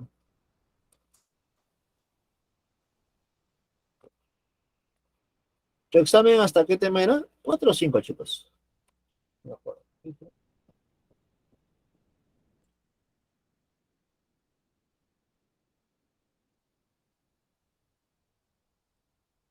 Hasta la semana 5, ¿no? Incluye esta semana y la que le sigue, que es dinámica, si no me equivoco. Sí, estoy dinámica. Esto va, mira. Yo me acuerdo que antes era hasta la semana 4. Una vez era hasta la semana 4. Entonces, esta pregunta es como que era un poco diferente del examen. Pero como es hasta la semana 5, este tema va a venir de lleno. Vamos con la pregunta número 6. Va a sobrar tiempo, chicos. Me voy temprano. Mira, voy a terminar temprano. Voy a tomar mi cafecito. Pero... Problema número 6, chicos. Dice lo siguiente. Un disco de radio R tiene un agujero a una distancia de su centro, como se muestra en la figura. Si el disco gira con MCU en el plano horizontal, indique la verdad o falsedad de las siguientes proposiciones. Interesante, ¿eh? Interesante.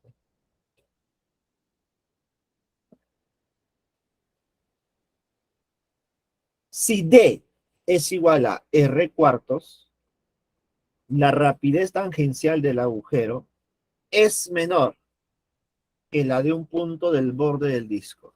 Dime, ¿verdadero o falso? ¿Tiene algo de relación con el problema anterior? A ver, coméntame, por favor.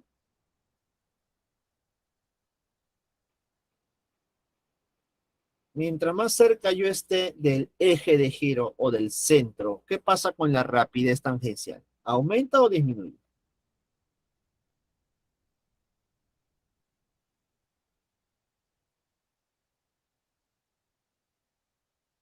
A ver. Mientras más cerca esté del eje de giro o centro de la trayectoria, ¿aumenta o disminuye su rapidez tangencial? Disminuye. Disminuye. Por lo tanto, a una distancia R cuartos, su rapidez tangencial disminuye, ¿sí o no? Por lo tanto,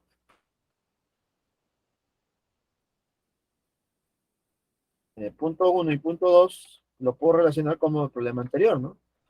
P1 es igual a omega por D, que sería omega por R cuartos. En el punto 2 sería simplemente omega por R. Entonces, ¿dónde es mayor? En 2. ¿Dónde es menor? En 1. Conclusión. La primera, ¿cómo es? Verdadera. En 1 es menor que en 2. La primera es verdadera. ¿Listo? 1. 2. La aceleración del agujero es constante. A ver, coméntame. La aceleración del agujero es constante. ¿Tú qué crees?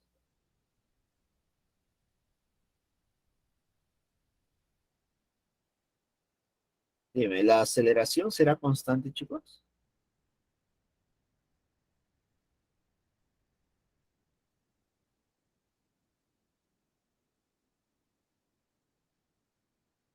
Verdadero, me dice Kiara. ¿Qué dicen los demás?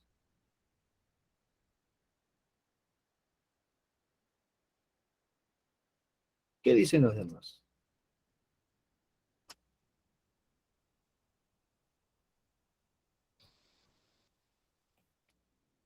¿Será constante? Verdadero, me dice. La aceleración, a ver. Como es un MCU, ¿qué aceleración tiene? ¿Te acuerdas? Aceleración centrípeta, ¿no?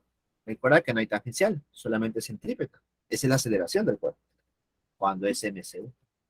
Entonces, en un MCU, la aceleración centrípeta es igual a omega al cuadrado por D, donde D viene a ser el radio, pues, ¿no? La distancia del centro al punto de análisis. Como esta aceleración centrípeta depende de la velocidad angular, yo te pregunto, la velocidad angular es constante, omega al cuadrado. El D puede cambiar. El D puede cambiar. ¿Cierto? El D puede cambiar. Vamos a ver. Entonces sería falso, pues, ¿no? Sería falso. ¿Listo? Sería falso. ¿Listo? ¿Es constante? No, no es constante, ya que la distancia del centro hacia el punto de análisis puede cambiar. La aceleración en cualquier punto, en este caso punto 1 y punto 2 son diferentes. Sería falso. ¿Correcto, chicos? ¿Sí, no? Me dice, ¿la aceleración del agujero es constante? No, no es constante. Ah, espera. A ver. Ah, disculpe. He leído mal. Tranquilo, pero igual sigue siendo falso, solamente que he leído mal.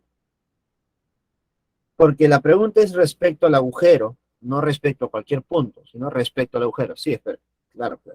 Respecto al agujero me dicen la aceleración del agujero es constante y como me dicen que el agujero está a una distancia de, la distancia nunca va a cambiar, pues, porque me dicen del agujero. Entonces, para el agujero no va a cambiar. Pero ten cuidado en algo. Su valor no cambia. Su valor es constante. Pero ¿qué pasa con la dirección?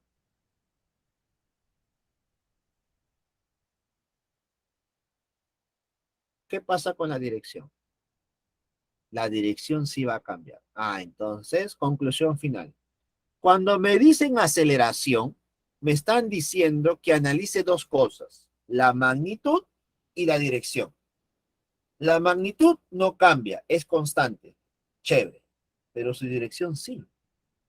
La dirección sí va a cambiar. Conclusión, es falso, porque para que sea verdadero no debe cambiar ni la dirección ni la magnitud, los dos, ¿no? Los dos. A ver, dice. Profe, la tangencial tampoco cambia, ¿no? ¿Hay tangencial? ¿Hay aceleración tangencial? Claro. Si es un MCU, no hay tangencial, es cero. Entonces no puedo analizar. No hay. Claro, si fuera MSV, ahí sí sería otra cosa. Por eso ahí tienes que tener mucho cuidado con la pregunta que me hagan. Como dicen aceleración, debo analizar las dos cosas. Dirección y magnitud. Profe, Sí, dime. entonces, pero si fuera un MSV, la aceleración tangencial sí es constante en módulo, ¿no? Pero en vector no, en vector sí varía, ¿no? Porque va paralelo a la velocidad tangencial, ¿no? Y va Claro, creciendo. la dirección cambia. La magnitud sí es constante. Gracias. Claro. Recordemos que la aceleración tangencial en un MSV depende de la aceleración angular y el radio. Y los dos valores son constantes, ¿no? Los dos valores son constantes para el movimiento circular. Pero ten cuidado, ¿ah? ¿Qué pasaría si me piden analizar dos puntos? Punto 1 y punto 2. Cuando yo analizo dos puntos, como aquí punto 1 y punto 2, la aceleración tangencial sí serían distintos, porque dependen del radio, ¿cierto? Dependen del radio. Entonces, ahí sí tendríamos que analizar. Pero para el movimiento en sí, para todo el movimiento, se mantendría constante.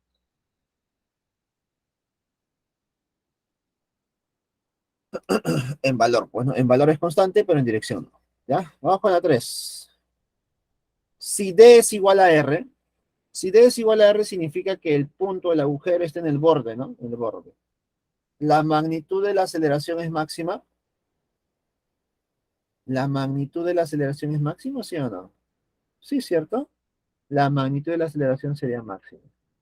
Claro, bueno, cuando es igual a D, bueno, cuando D es igual a R, el valor es máximo, efectivamente.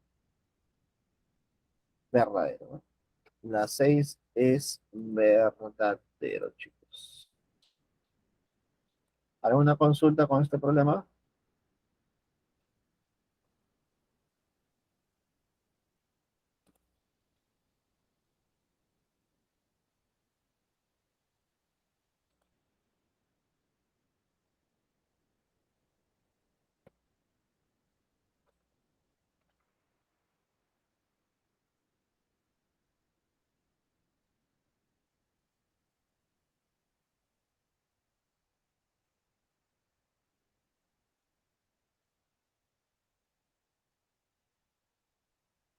Dime, Kiara, ¿qué pasó?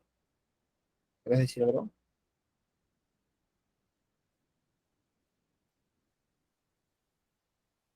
¿Puedes usar tu... Ah, ya. Tenemos la aceleración resultante tampoco sería constante. Es que cuando hablamos de aceleración, como vector, nunca es constante en realidad. Cuando hablamos como vector, la aceleración lineal, es la que, el A, no el alfa, el A, nunca es constante, ya que siempre cambia su dirección, siempre cambia la dirección. ¿No? Pero su magnitud ya es otra cosa, ya depende de los valores de la centrípeta y de la tangencial. Y si tú me hablas del valor en el MSV, en el MSV, la aceleración centrípeta es, es variable y la aceleración tangencial en valor es constante. Y al aplicar Pitágoras, su valor va a cambiar al final, pues, ¿no?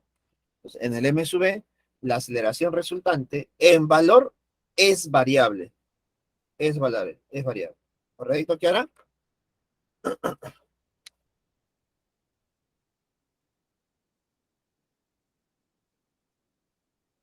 Listo. Por eso, como les comenté en la teoría, nosotros vimos solamente una conclusión, que es la del MSU. En el MSU, ¿qué pasó con el valor de la aceleración? Lo vimos en la teoría. Ahora, ¿qué nos toca hacer a nosotros? Analizar el MSV.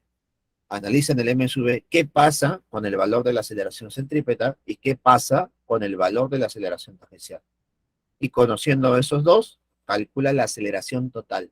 Pero al final solamente estás analizando magnitudes. Luego de eso analiza qué pasa con las direcciones de cada una de ellas. Y con eso ya tienes tu análisis total. Y cuando tú tengas ya estés en el examen y te pregunten acerca de ello, ya no tienes que analizar al detalle, porque ya lo has analizado antes. Va a ser más sencillo para ti.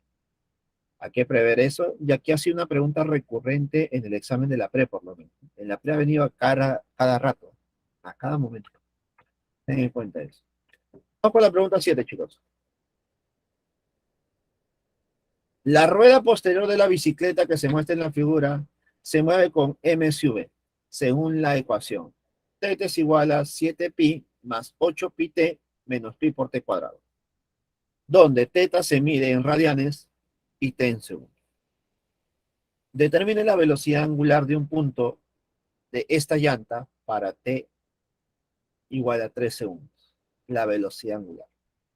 Date cuenta que me dicen un punto cualquiera, ya que la velocidad angular en un movimiento circular, no importa si es MSV o MSV, siempre será el mismo. Pues no va a cambiar, no importa en qué punto me encuentre, ¿no? En el borde o más al centro, no importa.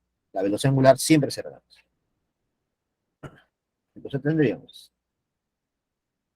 como a mí me dan esa ecuación de la posición angular, voy a comparar con la ecuación original, donde teta sub 0 más b sub 0 por t más un medio de alfa por t cuadrado es igual a 7pi más 8pi por t menos pi por t cuadrado. Haciendo una comparación, tendríamos que el ángulo inicial es 7pi radianes, la velocidad angular inicial es 8pi radianes por segundo, y el alfa sería menos 2pi radianes por segundo al cuadrado. Con esto nada más yo te pregunto, ¿el movimiento es acelerado o desacelerado?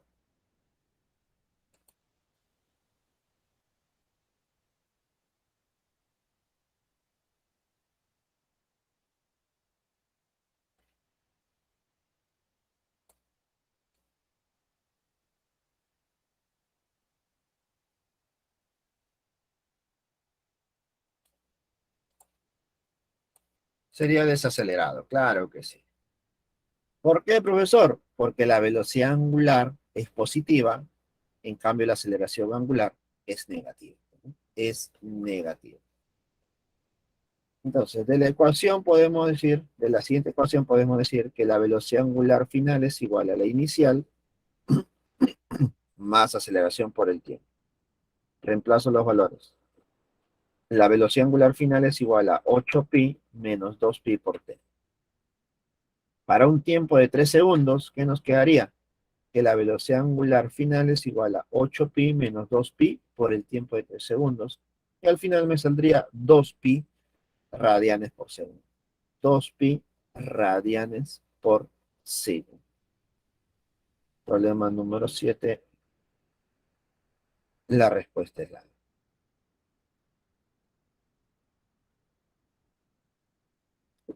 Ahí.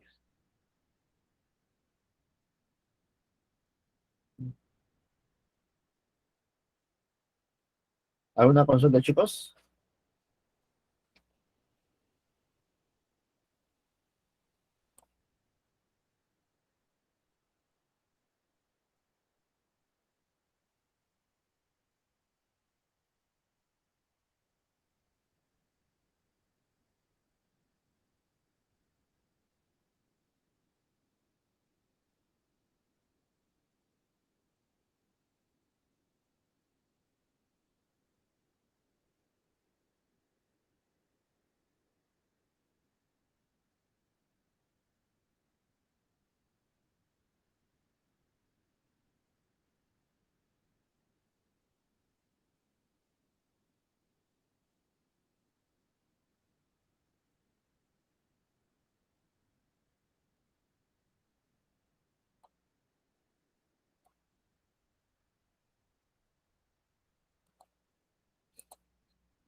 Vamos con la última pregunta, chicos. Pregunta número 8.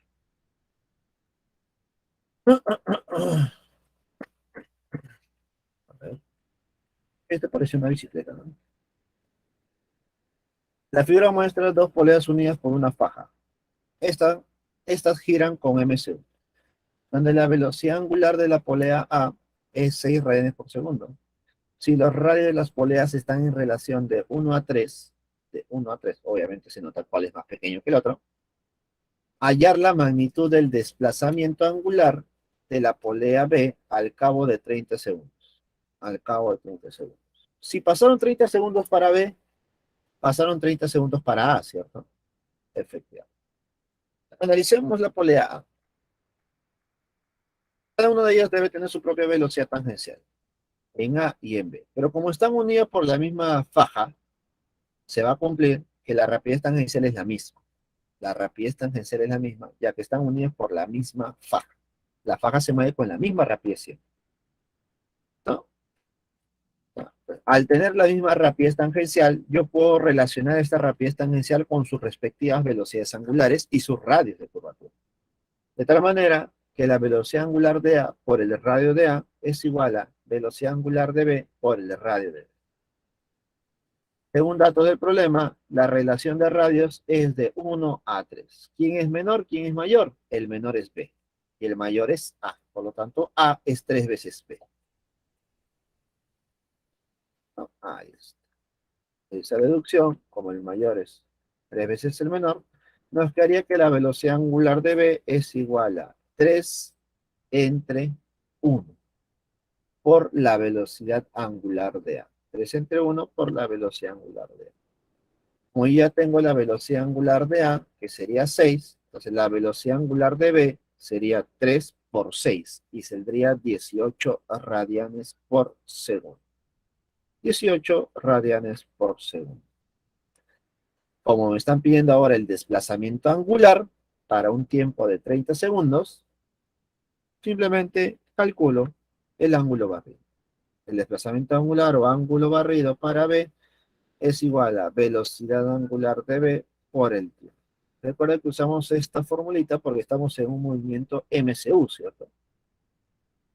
Ambos están en MCU, por lo tanto usamos esta ecuación. 18 por 30 sería 540 radians. Entonces, ha recorrido un ángulo de 540 radians. Problema número 8. Avión. Avión. ¿Listo? Dime, si ha recorrido 540 radianes, aproximadamente ¿cuántas vueltas es?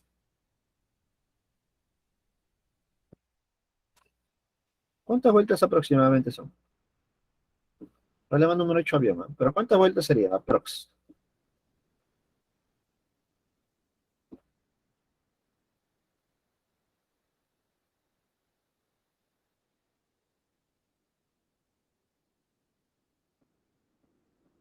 Aproximadamente son 85 vueltas, casi. 85 vueltas. Hace 86. 85. Sí. ¿Cómo yo determino el número de vueltas, chicos? Simplemente divides el ángulo barrido entre 2pi. Ángulo barrido entre 2pi nos daría el número de vueltas. Obviamente aquí es más complicado dividir entre 2pi, ya que tu valor es 540. Si te hubiera dicho 54pi, sería más fácil. 8pi, más facilito. Porque tú debes saber que por cada vuelta yo recorro 2pi radianes. ¿Listo? Problema número 8, resuelto. ¿Alguna consulta, chicos, antes de terminar? Hablen ahora o callen para siempre.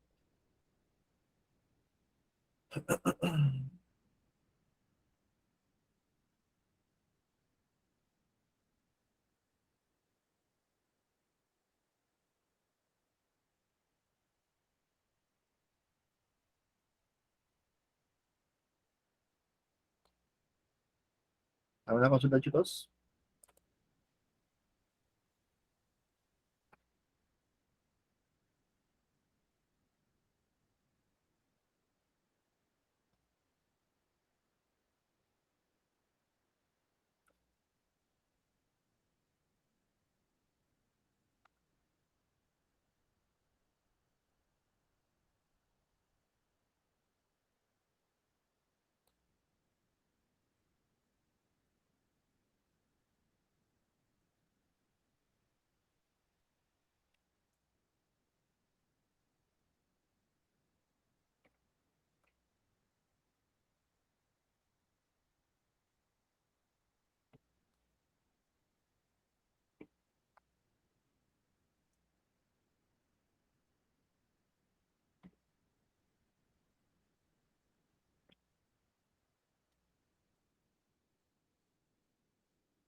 Bueno, chicos, eso sería todo por hoy.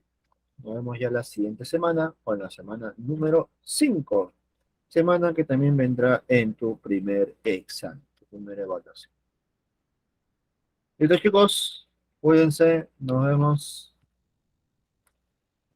A ver, aquí Arancha, la consultante, ¿no?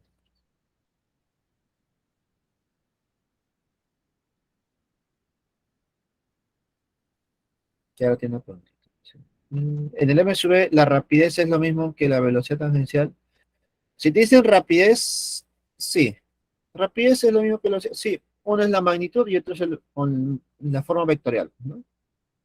En realidad debe ser rapidez tangencial o rapidez lineal, velocidad tangencial o velocidad lineal. Representan prácticamente lo mismo, solamente que uno es magnitud y el otro es el vector. ¿Correcto, Kiara? Pero es lo mismo, ¿no? Sí, prácticamente lo mismo, porque es la única rapidez que tiene. Es la única rapidez que tiene. Para identificar qué es la angular, te tienen que decir nombre y apellido. Rapidez angular. Entonces, ahí sí se refiere al angular. Pero si te dicen solamente rapidez, te hacen referencia a la tangencial, porque es la única que tiene. Tangencial. ¿Correcto, Kiara?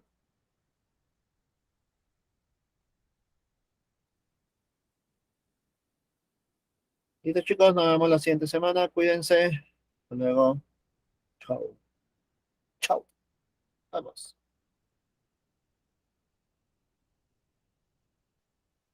Ya, Daniel. Apunta, apunta, antes que no, me vaya. Apuntas, Daniel, apuntas, apuntas, apuntas. Problema número 1, Daniel. 1B, 1B. 2A, 2 avión, 2 avión. 3 avión, 3 avión. 4 avión, 4 avión. 5 avión, 5 avión. 6 barco, 6 barco. Y 7 avión, 7 avión. Listo, Daniel. Listo, chicos. Ahí está todo. Completo. Hasta luego. Dime, Daniel. Dime. Rapidito, rapidito.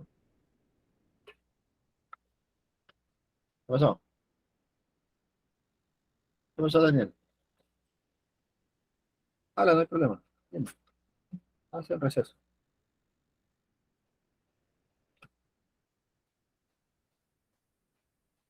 Ah, ya.